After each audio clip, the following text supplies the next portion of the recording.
who is going to talk about some of the issues that we face and some of the realities of running a business under different scenarios. So with that, we're going to give a little bit. Who's going first? So Senator Bramble, you've come from the farthest distance, and you get the distinct honor of going first. Welcome. Thank you for coming.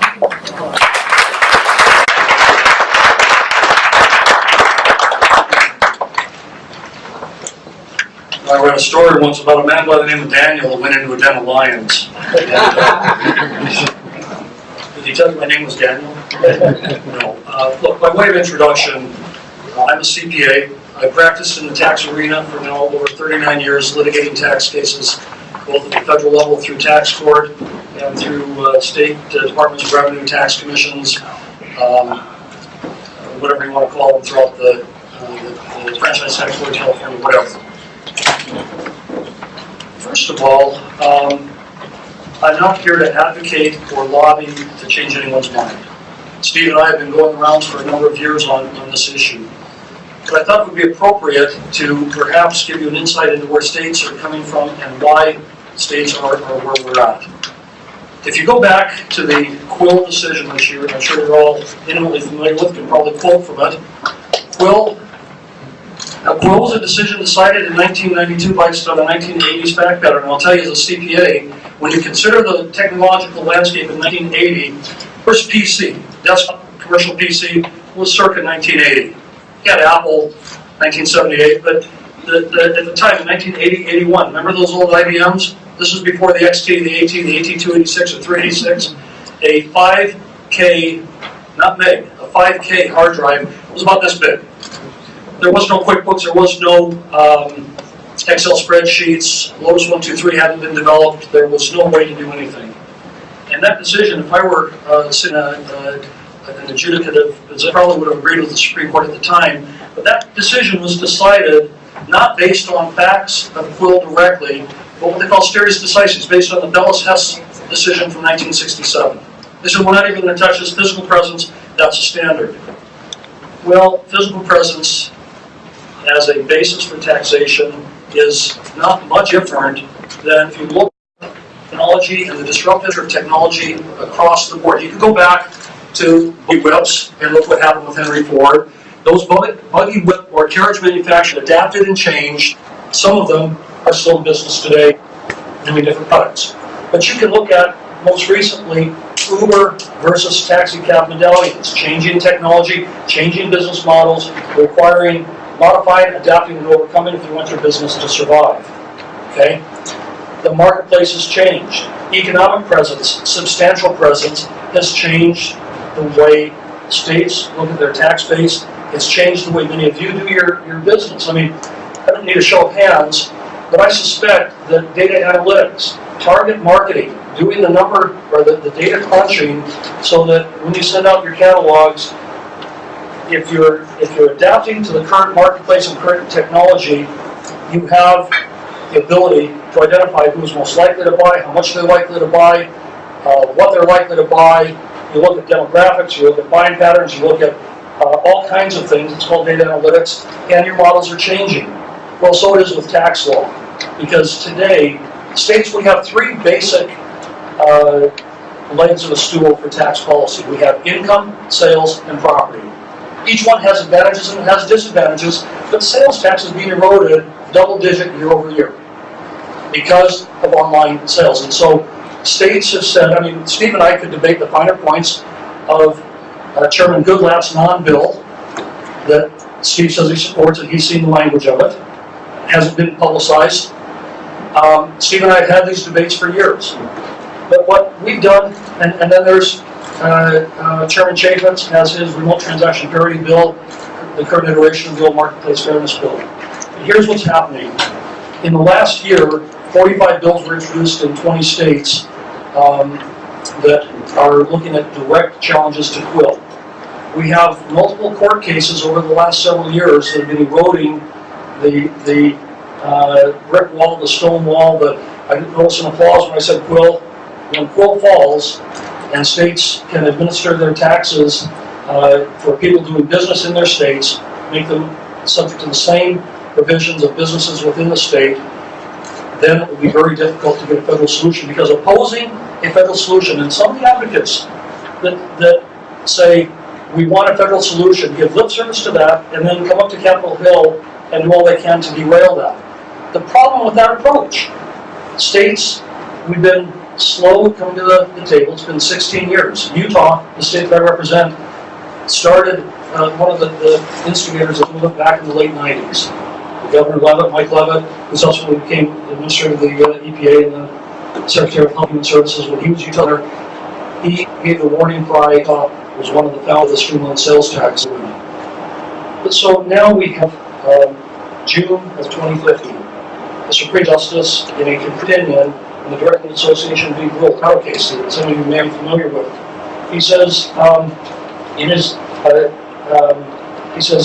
the current opinion, to add a separate concerning what may well be a serious continuing injustice faced by Colorado and many other states, and directly from Justice Kennedy's concurring opinion.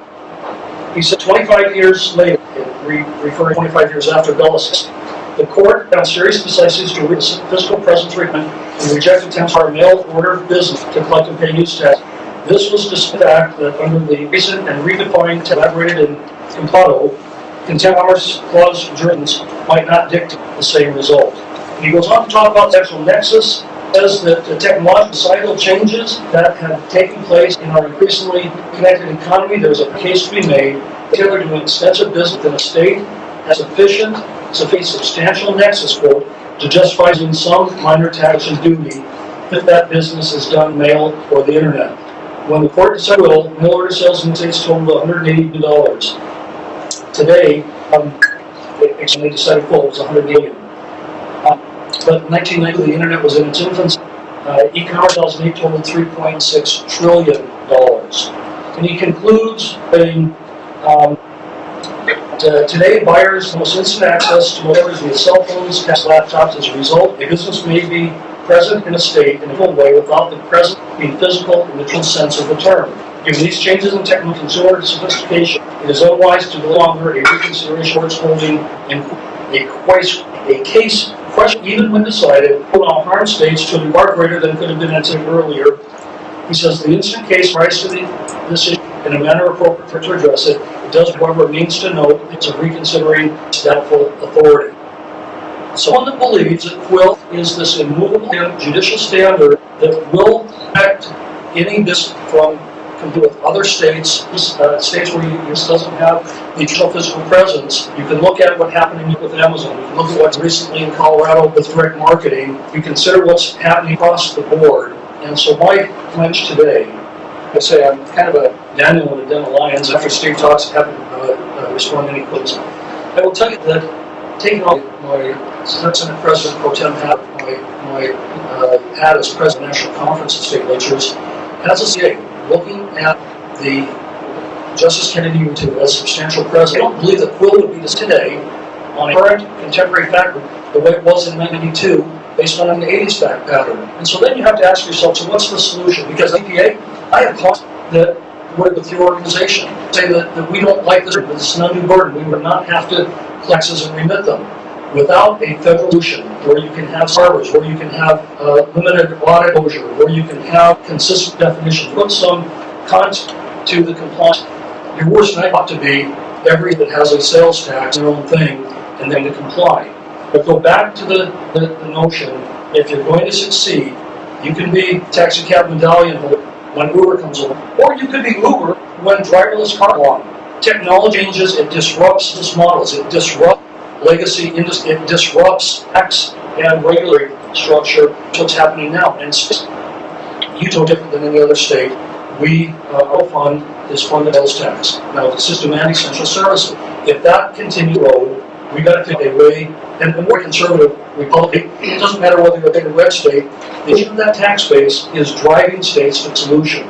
And 16 years of being given lip service, pat head, and told, well, we'll find a solution. And now 3 years, having a chairman of the say, well, I have a bill, PowerPoint, I got bullet points, you agree to what's going to be in it before we can show it to you, and it hasn't been introduced. Well, Congressman Jason Chafin has introduced the bill, he's put it there, it's been subject to a lot of support, a lot of criticism. That's our process. We can continue to oppose delay, it's just what your lobbyists are doing, which that's our process, and I take note of that. But doing so, you will run the risk, and this is the primary message to today.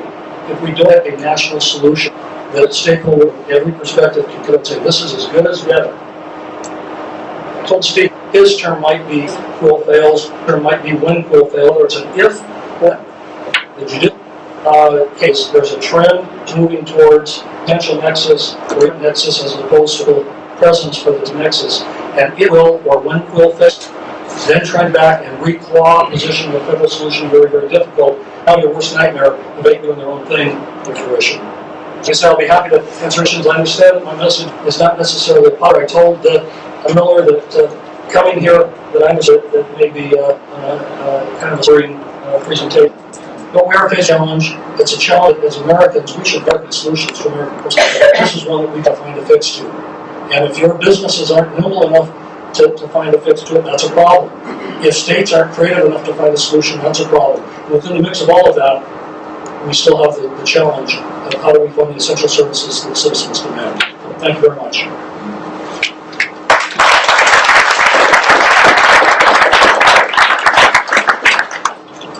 Thank you. Steve DelBianco with Medicine. I've had the pleasure of seeing all of you over the past years since this issue has evolved.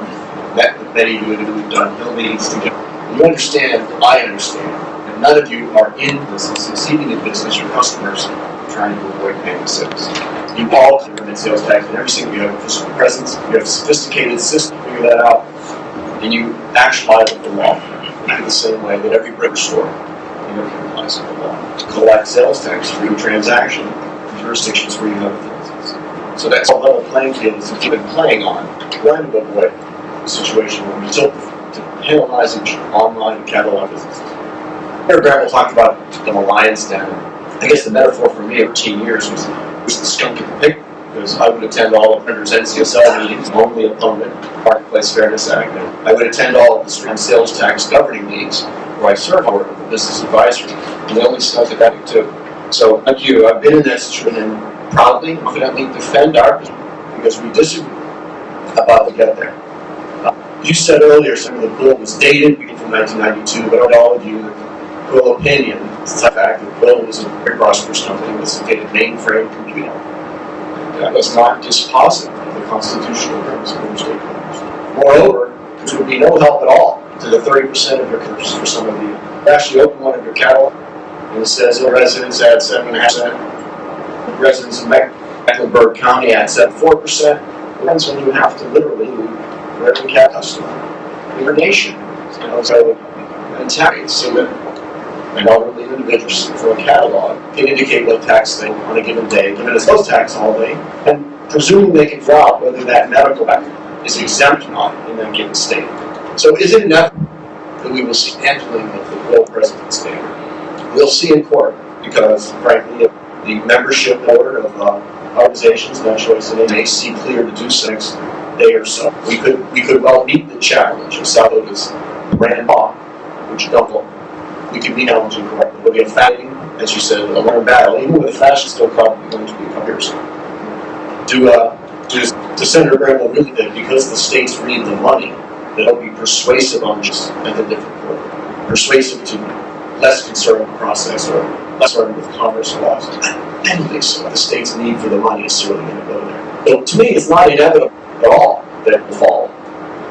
But it's also not inevitable. It's will gain new law taxing and regulatory as well what happens.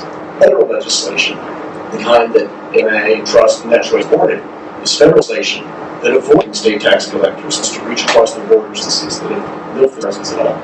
Handouts that you've all got asked Steve Olson in these years. It's a net trust document that ACMA with us.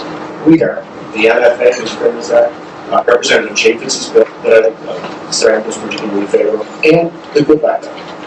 And the good concept, frankly, I think this is on a quote from Will Rogers, and good judgment comes from experience, so that comes from management. Let's turn to the experience and judgment in Europe. One of the handouts is an editorial that you posted here. A little sort of discovery this was that the European Commission did a second study of how well their VAT system, value add system, worked past a decade.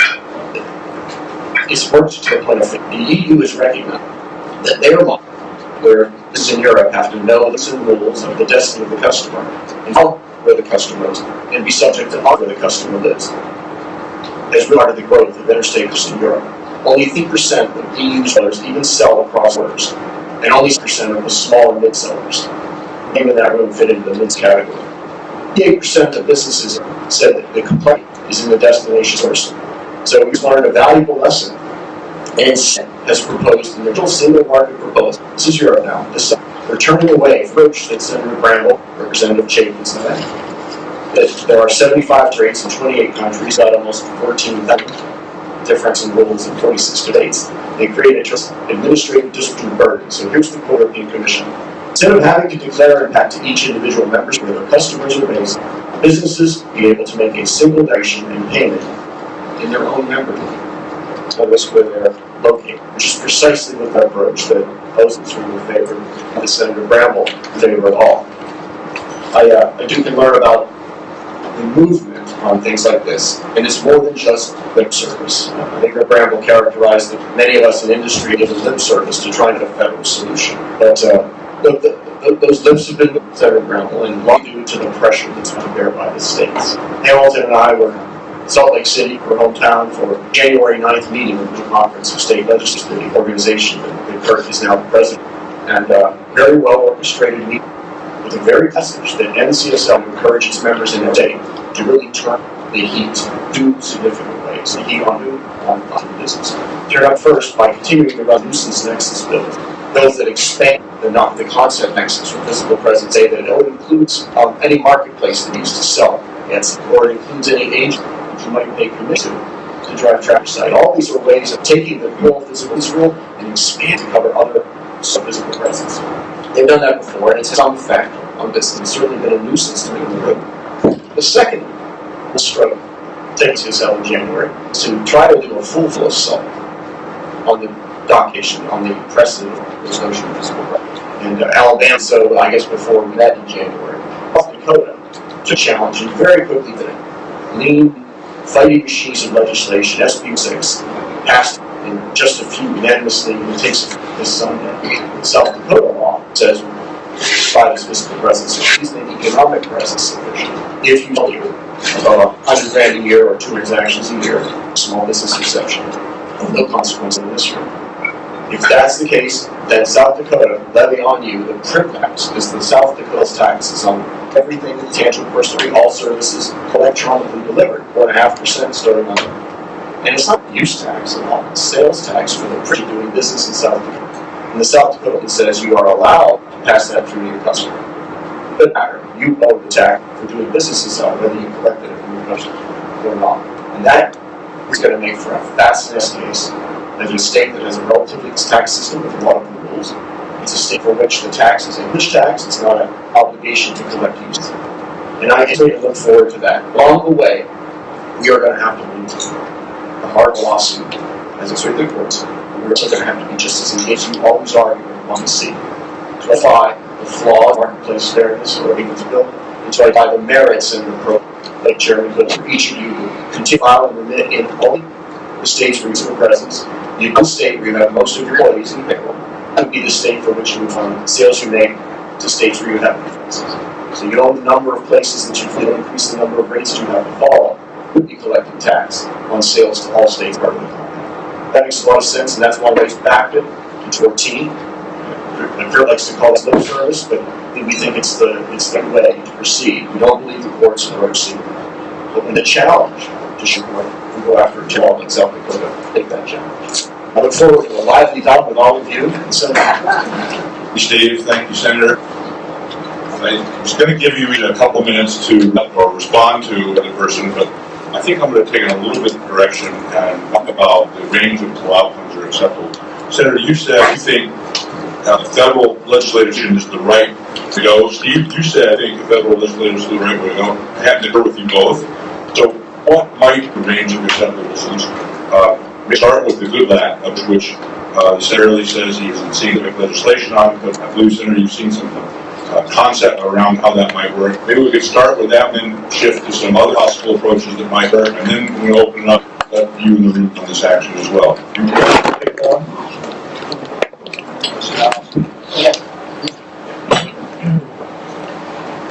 It's been said, truth is the first casualty of politics, and how do I respond? The legislator, when I'm asked to bill, my answer is show me the language, let me read it, and I'll tell you whether I support it or not. We've been waiting for 3 years for Chairman Goodlatte to introduce legislation, and the reason that he won't is because that people might pick it up and look at it with a critical eye and say the deficiencies in it, and until you support it, he won't introduce it. Now, in a CPA practicing in the arena, I can tell any one of my clients what the prospects of prevailing on a tax case is until I've done my due diligence. Due diligence, reading the bill, due diligence, looking at the impact, considering the ramifications, as it is with the tax case. Occasionally I serve as an expert witness on in litigation. I would never think to respond to opposing counsel on the witness stand without having done my due diligence. And so the question, this isn't political doublespeak. Put the bill out there and let us take a look at it, and then we can say whether we agree with it or not. It is absolutely unable to say, here's a point, here's a picture, we support legislation. That's what's being asked, and it's not the way our system, we have a robust process. Rubicon, it has to be cross-legislation.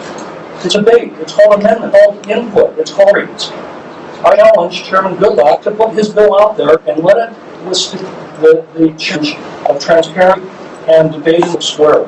Then to that question. Fair enough. Yeah, thank you. I do want to remind you, Chairman Goodlatte is well respected for his thoughtful process, where he often does introduce conceptual aspects of a bill, but eventually does get to the language. And I would prefer that we had language we could all debate and pick apart. But the way in which Chairman Goodlatte is presenting the bill to anyone who comes in and asks is not this notion that you must support it. He simply asks, will you accept the notion that it would be appropriate to solve the revenue problem that the states have and to level the playing field between brick and mortar catalog and online? If I did it in a way that didn't allow state tax collectors to cross their borders. I think that is why some acts of Marketplace and Senator Bramble and others, they won't even consider, they're completely close-minded. The idea to actually solve this problem by catalog and on the exact same way brick and mortar stores. You tax all their sales in the jurisdictions where they have presence. That's where they file. They're subject to audits. Places they vote, make the free county ways. But that is such a radical departure from the path that's trying, and NCSL won for 14 years, that they're able to deviate from that path dependency. Well, locked in on that path. I think that is built a hostility to the idea of, well, tossing that aside, going with a completely different approach that mimics the way we treat mortar stores. So it's all philosophical, and the reason that Chairman Goodlatte is not anxious to put the language out, he's learned in these meetings under Bramble and others, that it's, they won't consider it doesn't have the right of favor extension. Tax collectors and regulators cross their borders to any business in the United States. That's not completely up, Stephen, you know it. That, in the Chairman's office, one of the National Government Association happens to be my own state's government, and we have said, look, your bill has evolved dramatically. Steve with that, Chairman Goodlatte with that, Dan Huff, the staffer in his office will tell you that. He said, fine, look at the language before you ask for amendment on any place. Now, there's a couple of other things that need to be clear. Steve, this is part of the rebuttal. I'm going to take the liberty. He talked about constitutional decisions on equal impact to states. What Justice Kennedy said, and I will quote, because of Quill, states have been able to collect many of the tax due on these purchases. California, for example, estimated that it is able to collect about 4% use taxes due and on sales from out vendors.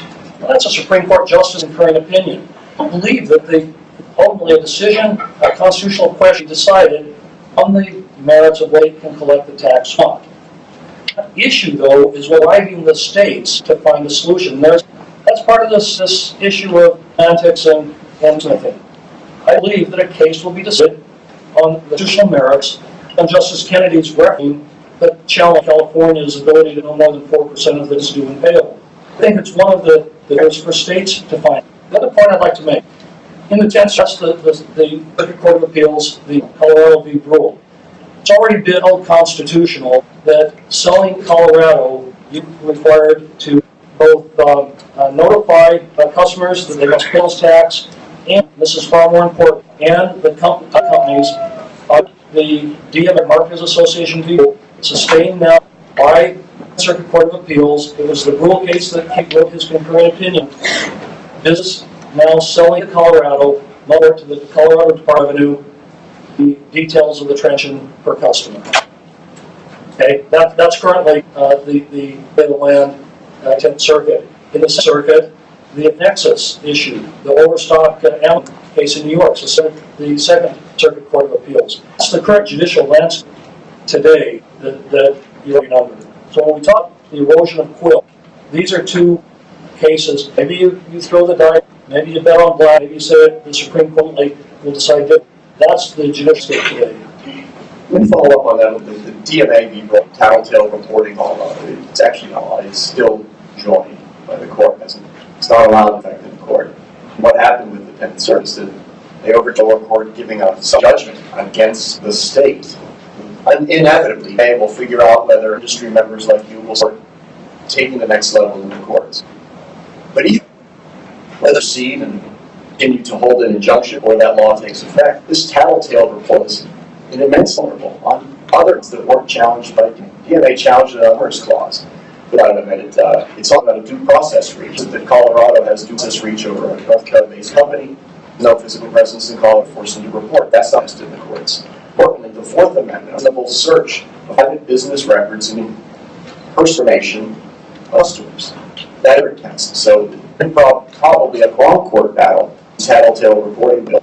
And then someone mentioned the affiliate net, the infamous Amazon that passed in New York for 2000. A couple of things that happened with that law. It becomes relatively trivial for a business, Amazon, to avoid having to collect under the Amazon tax, right? Just stop paying commissions to state affiliates. Once you do that, you're no longer engaged in then driving businesses. So this, more importantly, when the Supreme Court states had the chance to review the Nexus law, the same Supreme Court, absent Justice Scalia, the same court said, no, we need to look at that. After all, the affiliate nexus can challenge criminal. It's implementation. The affiliate nexus, the Amazon tax, says that physical presence rule for sales tax, because you have an agent in mind to whom you permission to generate a sale, that agent creates presence freedom. So it's, I'm Senator Bramble and a computer programmer, but frankly, those two don't have any at all point eventual notion of the global physical standard. That's a completely different set of circumstances. Senator, do you know how much states have spent getting their citizens the tax on remote or out of state action is doing payable? Is that something you mentioned that we should do that? I did it. I think that you should do that. The Colorado, in the 10th Circuit Court of Appeals, the law requires sellers to notify their customers of that action, and the 10th Circuit affirmed that. So no, Colorado said we should do it. Do the states or could you describe states are actively doing the education citizens having to do it in Colorado? Use tax. Yes, use tax loading and out-of-state purchase. I don't know the answer to that outside of the state of Utah. In Utah, for a couple of years, it has become more the bulk, and we spent some effort in our state to educate on that issue because taxes do definitely have it since it's the implementation of sales tax. And so, the issue of the judiciary, there is litigation. Probably they concede that there always is. That's when incumbent to find something that works. When you have 20 states, 5 bills, and you have states that are aggressively teeing up their legislation intended legislation, statutes that are specifically written, carefully crafted to go directly to the heart of quill. To dismiss it and say, well, there's other grounds, Fourth Amendment, there's due process, there's all these other things. Oklahoma, Minnesota, Vermont, Ohio, Louisiana, Illinois, Rhode Island, Massachusetts. In addition, South Dakota, Alabama, Utah, you could go down the list. And the snowball is beginning to roll. That again, is part of the message that when I was invited to that I wanted to deliver, that look, it's a problem, we need to find a solution. And dismissing it as inconsequential, dismissing it as being a point, dismissing it under we have other case or judicial standards that have not yet applied, go back and read Justice other informed on the very basis that Quill was decided to. If Quill falls, everything falls beyond, and you have a Supreme Justice who says the decision was biased to begin with, faulty logic to begin with, and it needs to be readdressed. And that's the real challenge. You've got to consider. The whole debate is how far to push that risk without a solution. What we are answering, that comes in this room and a lot of others, raising hundreds of thousands. We are answering that. Then show us a bit. We're answering the check going to court. I do want to remind everyone that the notion of the law of enactment of something like market fairness is so far along, which no longer are just taxes. Let me quote Senator Camp in an event we held in Washington just in November. She said, quote, "We should do away with fiscal presence. And that means that states can use their long-arm statutes to tax income, sales, and many other things." And several years ago, Senator Bramble joined me in being really concerned about the long-arm reach of state tax collectors, regulators, and even progressive social policies.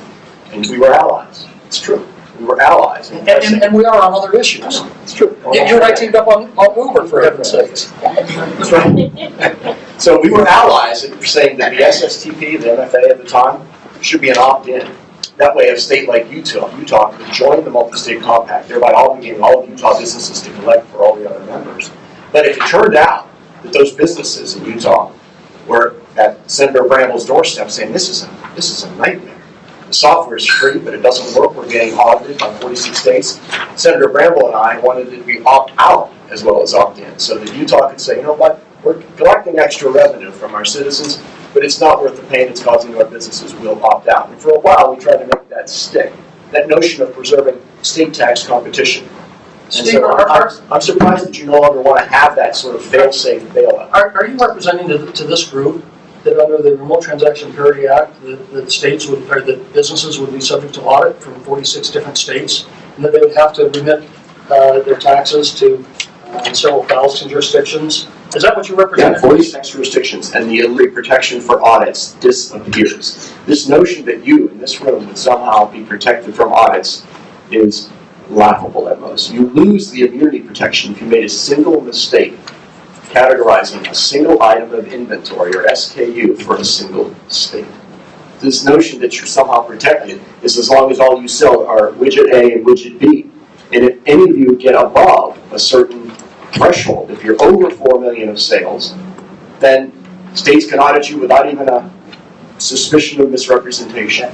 So, can I ask a question? This is all great, but I don't. Well, maybe one person in the room is a lawyer, but Let me get your mic. Well, but neither Steve and I are lawyers, so it's okay. yeah. So, Senator, I guess my question is, and Steve touched on this. Do you have concerns for the remote sellers in the state of Utah relative to their obligations under marketplace fairness, which, by the way, did not go through a lot of the traditional legislative processes that you talked about before? It was however you push that through with no markup, no discussion. So, but and what are you telling the people who are remote sellers in your state that are concerned about this? Because I don't think that this group is trying to dodge the issue of states needing the collection, the sales tax collection capabilities or the revenue. What we're doing is really asking the question, and whatever you feel about, Representative Congressman Goodlatte, is an origin-based system, which it would be much more easy for us to implement. Is that on the table at all from a philosophical standpoint? You had several questions in there. I did. Yeah. Let me go back to the first. Are we concerned about the remote sellers in the state of Utah having to comply with out-of-state, other states' tax laws? Yes. But that's not in a vacuum, because we're also concerned about the bricks and mortar stores in Utah that find it difficult to compete. We just had our Republican state convention, and one of the delegates happens to be in my Senate district. He came to me and he said, you know what? The only reason my business succeeds, he sells high-end electronics online. He said, the only way that I'm able to compete is I don't have to collect sales tax, and as soon as that falls, I have to change my business model, and I'm going to have to pursue something else. And then he said something stunning. He said, and I believe it's the right thing to do to fix the problem. So the answer is yes, there is a concern for the affiliate nexus companies. There's concern for the, what we call now the traditional online sellers. Just today, in Congressman Chaffetz's office, I met with Jason this morning, a constituent from my district, a multi-million or billion-dollar online retailer located in Utah County, Utah, said we've got to find we've been opposed to this. We're here today offering support because we've got to find a solution. So yeah, there's concern. There's concern for the online retailers and how they comply. There's concern for the bricks and mortar. There's concern, the example, a customer walks into a bricks and mortar store, demos the merchandise, whether it's electronics, clothing, whatever, sits there with their smartphone and makes the order online while on the premise of the bricks and mortar retailer. That's a concern as well. So the concern isn't unique to just one business segment, but the underlying premise that technology and business models are changing and they're disruptive is something that we've got to address. About the second part of the question, Senator. The second part, Yeah, it's philosophically, forgetting your frustration with Chairman Goodlatte, philosophically is an origin-based solution, which I think you would find much more support for in this room than marketplace fairness. Is that on the table? the devil in an origin base is in the detail, and I have yet to see a origin-based solution that I would support, not from a philosophical origin versus destination based, but looking at the detail of a proposal.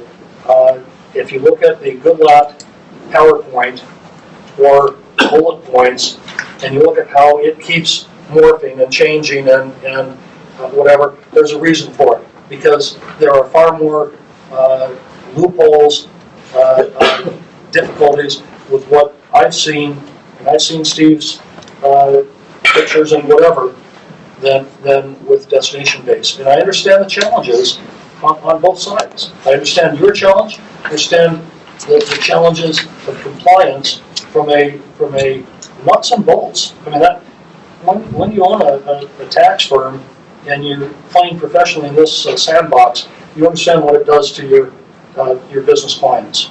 So I really do see it from a number of different perspectives. The openness to origin sourcing is a little more subtle than that. Don't forget that all in-store purchases are all about origin. That's the way we've done it since the beginning of sales tax. More importantly, 17 states with over half of the U.S. population use origin sourcing for catalog and online sales within the state. They wouldn't think of forcing a Cleveland-based retailer to have to keep track of every single county in Ohio when they ship things over the internet, over common carrier. They allow every business to base only where it's headquartered for the purposes of making shipments. So it is origin sourcing today. That is our regime. What's radical is the notion of changing to a destination-based regime. And what's more radical about it than the computer and systems and audit burden is this notion of saying that any state tax auditor can reach any business in the country. And that's the part that we disagree on with respect to how to get there.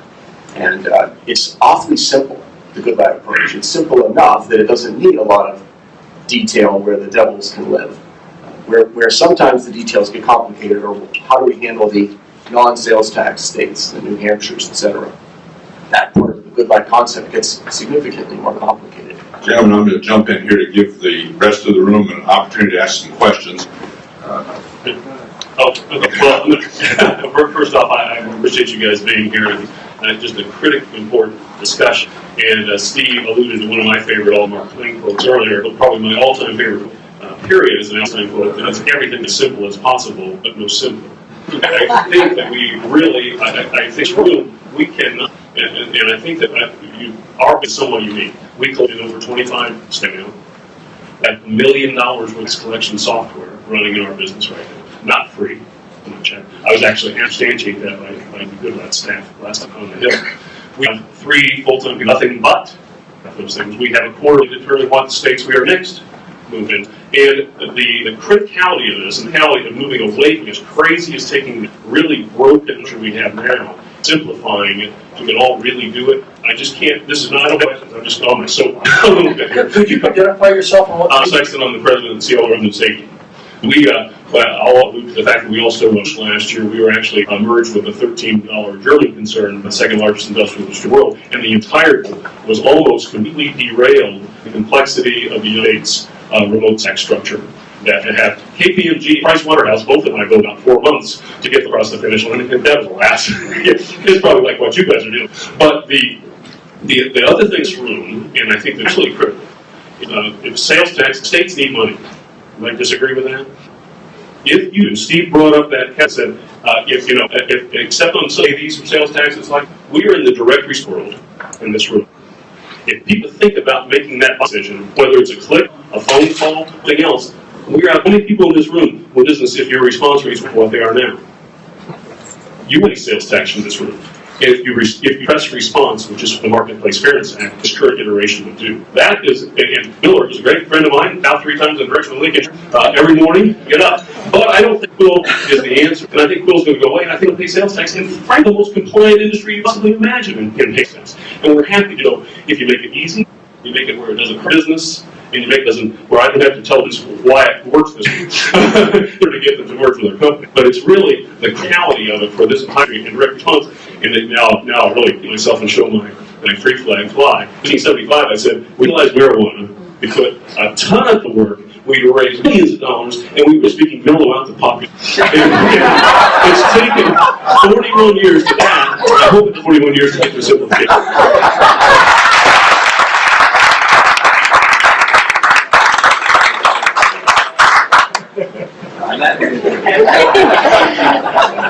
Could I just ask the senator why you don't look to the individuals on their income tax form to file their credit card statements?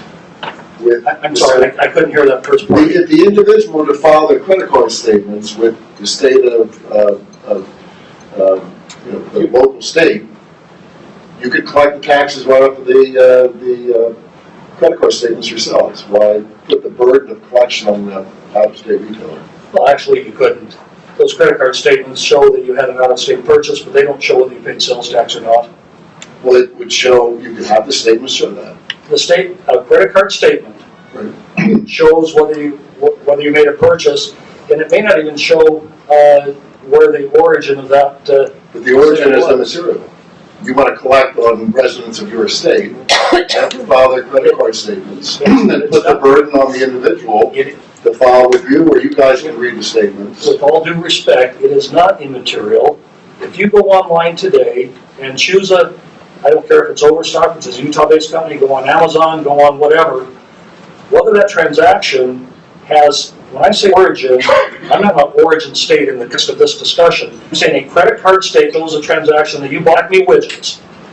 It doesn't tell whether Acme widgets charged sales tax, collected it, admitted it. It tells you there's a purchase with Acme widgets. If Acme widgets is another company, that doesn't tell you whether Acme widgets voluntarily remitted to the state, whether they are compliant with the state. It doesn't tell you any of that information. Right, but then the individual would take those statements and declare whether or not he paid taxes on You're missing my point. The credit card statement itself doesn't show whether tax are assessed on that purchase or not. It shows the total The amount of the gentleman purchase. did say earlier on, though, Senator, that if you can force tattletale reporting from retailers, you could force credit card companies to break it out between tax and so that information could be on there, because to do business with Utah cardholders, you could require that the reporting be Well, at that level. then let's talk politics for a moment. Politics. Yeah, let's talk politics for a moment.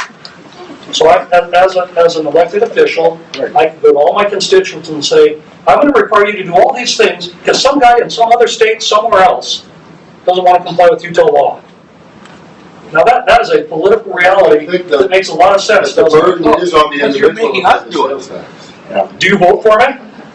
I don't care. That's not the issue. No, it is the issue because any policy is in a political arena to get passed. Any solution, whether it's politics in Washington, D.C. with Chairman Goodlatte and Congressman Chaffetz, or at a state level, you've got to consider is that a realistic proposal that would have any chance of solving the problem? That's the politics I'm talking about. There's another element of politics that shows up in polling. We did some polling in Senator Bramble's state of Utah in January, and 2/3 of well over 1,000 voters said that they oppose laws that would allow state tax authorities to audit businesses from other states, saying the issue is largely solved itself. Why do they say that? Because the top 20 e-retailers account for over 2/3 of all online retail. 18 of the top 20 already collect sales tax for customers in every single state with the sales tax. And the big kahuna, Amazon.com, already collects sales tax for 80% of the U.S. population. 80%, because they have physical presence through fulfillment centers and distribution in states where those customers live. And it's part of a fabulous business model. So that notion is true. It's solving itself. The second and final element of politics is in that same poll. Voters and consumers in Utah were very worried about a boomerang effect. If a state like Utah passed a law forcing businesses in other states to collect for Utah, they worried that 73% said the proposed law would encourage other states to impose similar obligations on the Utah businesses that sell to customers in other states. So what's good for the goose and the boomerang effect end up playing into the politics. And I think it's one of the reasons those bills didn't succeed in Utah this year. One of the challenges, whether it's Utah or any other state, and this goes directly to your question or your point, sir, about what about the businesses. The current regimen of use taxes requires a citizen in every state that has a sales tax to track all of their annual purchases for the year, track all the receipts, determine whether tax was collected or not, and then compile that and report it. And that's why there's such a very low compliance. That's at the root of this issue. And so whether businesses that already have the requirements to comply with sales tax collection where they exist, whether that's extended to other states where they're doing business or not, or whether every citizen is required to aggregate all those receipts during the year, that's the heart of this debate. Who should bear that burden? Yeah, it's amazing because if you look at businesses, 9 out of every $10 in e-commerce is B2B, it's not B2C. And businesses, and all of you run businesses, are audited all the time for use tax. So what do you know? Utah and every other state have a 95+ compliance rate forcing you to be audited. For any purchases you make of consumables for which you didn't pay sales tax, you pay use tax. And the heads are nodding, you know exactly what I'm talking about. So they can do it to the businesses in Utah. But since we're talking about politics, it's not politically very popular for the senator to do bills that would force regular Utah voters to have to go through sales tax use tax audits and find a way to report it based on their credit card statement or whatever. And I understand that. We work and live in a political world. It's far easier to impose those burdens on people that don't vote for you or live in your state. Actually, you could subscribe to that and buy into that philosophy, and it sounds rational. The challenge is one of cost-benefit for auditing the individual citizen. When I filed my tax return last year, this was a big write-up in one of the newspapers in Salt Lake City. I was asked by a reporter, did you include your use tax? And I responded honestly. I said, you know, I prepared the return, we e-file, I read our CPA practice, and I hit send.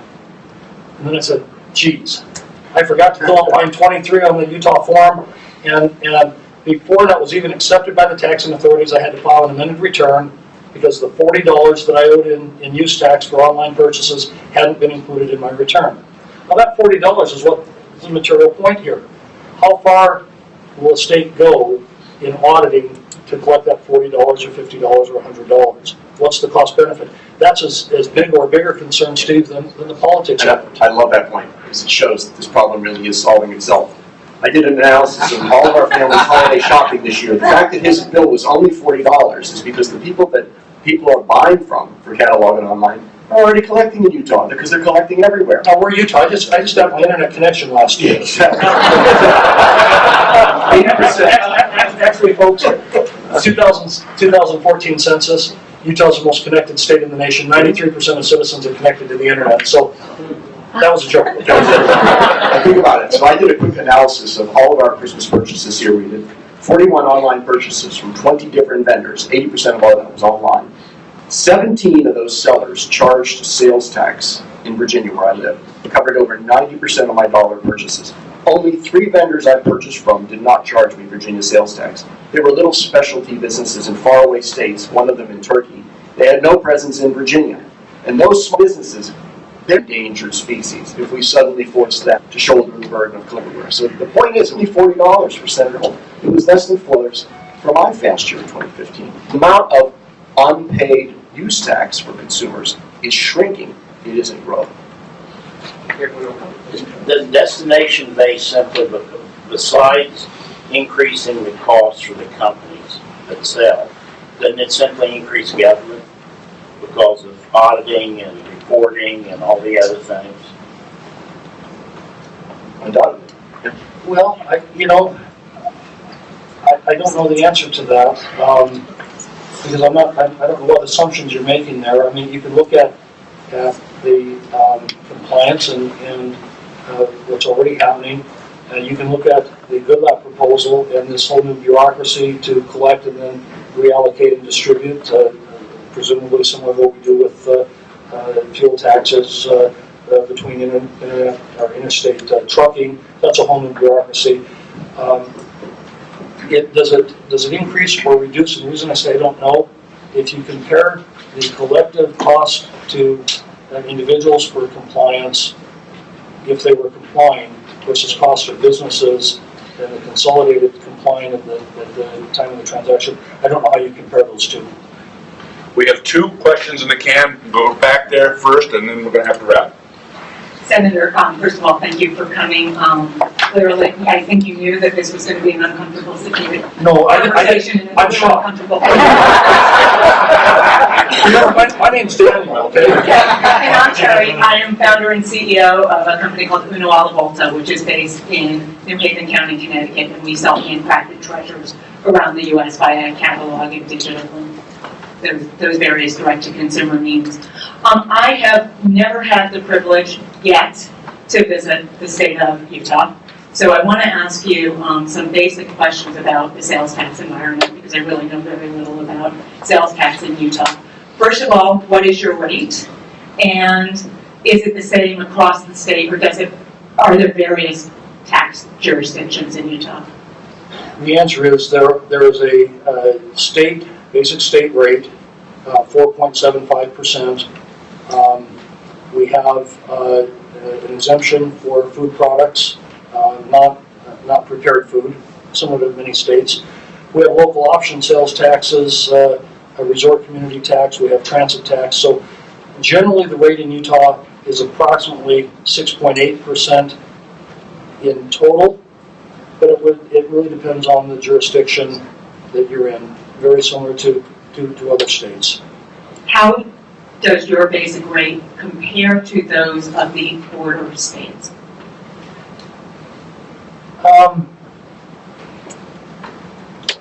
I haven't looked at that recently. I can tell you on income tax, we're sandwiched between Wyoming and Nevada that have no state income tax, and we compete very effectively. Utah, the American Legislative Exchange Council puts out a publication called Rich States, Poor States, where they evaluate all states on total tax burden for businesses, economic climate, and a number of metrics. That publication has been out for 9 years, and Utah's been ranked the #1 state by a very conservative organization every year for the 9 years of the publication. But I didn't review those. Does Utah ever have a sales tax holiday? No. Do the adjacent states ever have sales tax holidays? I couldn't tell you. If they do, and I assume they do, what probably happened is a whole bunch of consumers cross the border. The problem with the so-called level playing field is that all of that is origin-based. I think the sales tax holidays and the kinds of things that you're referring to I'm not aware of that occurring in the Intermountain West, but I do know that the colleagues, both legislative and business colleagues in New England, that's far more prevalent in your market than it is mine. Yeah, where we are, Rhode Island, Massachusetts, New York, New Jersey, they have a holiday for the sole purpose of getting consumers in other states to avoid use tax in their states. That's why they do it. But you need to understand the landscape. I got a little boat I keep at a marina in Utah. It takes me 7 hours to drive to it. If I drove 7 hours from Connecticut, I would have crossed 10 states. and there's a big difference between driving across the state of Rhode Island, and that's not even a good commute in Utah. And so when you say border states and whatever, if you knew the geography of the state of Utah, except for fireworks in Evanston, Wyoming, there really aren't border cities that you would go across the border. Maybe you could say you could go somewhere in Idaho to buy a lottery ticket, but we don't have the same concentration of population. We don't have the same kind of dynamics that are driving the sales tax holidays that you see in Massachusetts, Rhode Island, Connecticut, New York, etc. We don't see that at all. But therefore, I ask you to think about those other states when you're looking to impose a burden on a catalog company with 35 employees that a brick and mortar retailer with 10,000 employees would not have to meet. And a burden on a company that, for those 35 employees, creates 2,000 new SKUs every year, all of which fall into various tax classifications, many of which are in various shades of gray, depending on different Let states. me ask you something about your business model, because I'm intrigued here. So I get one of your catalogs, and I'd like Steve to point out that. Would you like So if I were to order from your company, if I'm the average customer ordering from your company, how would I actually conduct the transaction? To pick up the phone and call? Well, 10%. Do I fill something out and put a stamp on it? Tell me what would I do? I'll answer that. 10% of you, so maybe your left arm, will compute your total and rip our order form out of our catalog and mail it to us.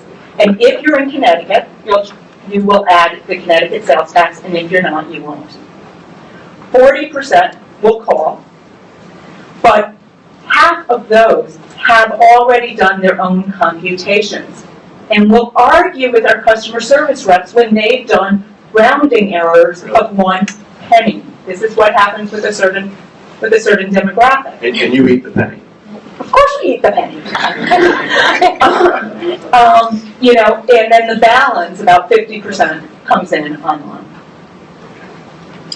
And my response to that is what I said previously. In Utah, Steve and I teamed up, and we have at NCSL on Uber.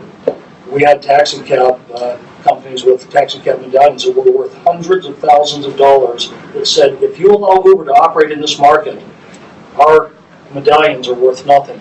You're going to force us to change our business model because we cannot survive based on what's happening here. And it is true that technology and changing business models are part of everyday life, and it's accelerating. And so while I understand the challenges with your 10% or the portion of the 40% that want to argue about the penny, I also understand the changes in technology and changes in how you do your business or changes in what are expected by customers may help drive that as well. There is no change in technology that can set up that database that classifies our items without our company being subject to audit. We have no ability to do that. It is not an algorithm problem. It is a data problem. Right, and one mistake costs you the so-called immunity and audit protection and the so-called Chaffetz bill. And this notion of comparing it to Uber and the taxi medallions, that technological obsolescence is there to a protected industry. An industry, the taxi cab industry, that has a monopoly. The only people that can pick you up on the street corner are somebody who purchased a medallion. So this is nothing like that. The businesses in this room, none of them are in business because they don't collect sales tax for some portion of their customers. There's no data to support that. They do collect every penny of sales tax for every single jurisdiction where they have a physical presence. If we move to a regime where they must collect on all sales, we need to have a legitimate conversation about what's the right regime.